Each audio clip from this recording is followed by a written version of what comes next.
मरियम, इधर आओ बेटा, आओ बैठो।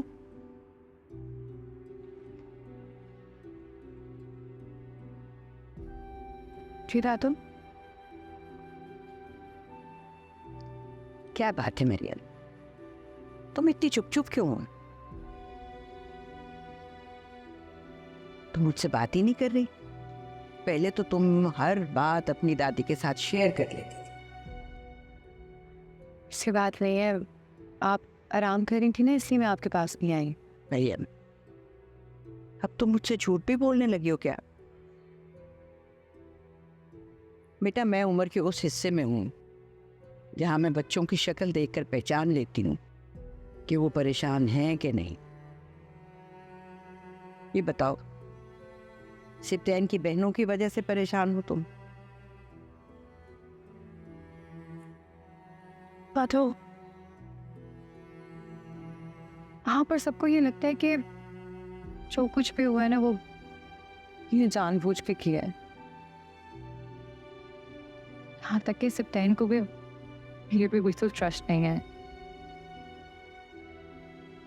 उनको भी ऐसा लगता है कि ऑफिस की वजह से मैंने अपनी प्रेगनेंसी को निगलेक्ट किया है, तभी ये सब कुछ हुआ है मेरे साथ। जबकि आप जानती हैं ऐसा नहीं है।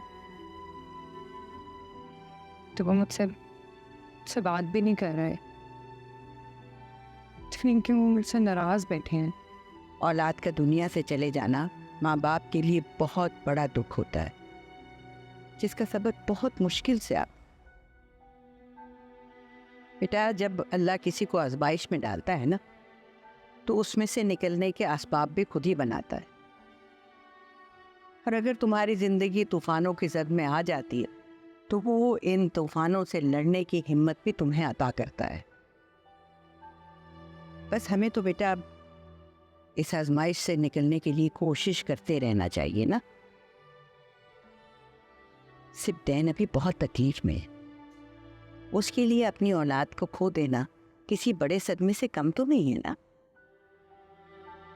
दादा, क्या मैंने नहीं खोया? मेरे तो वजूद का हिस्सा था ना, मुझे भी तकलीफ है।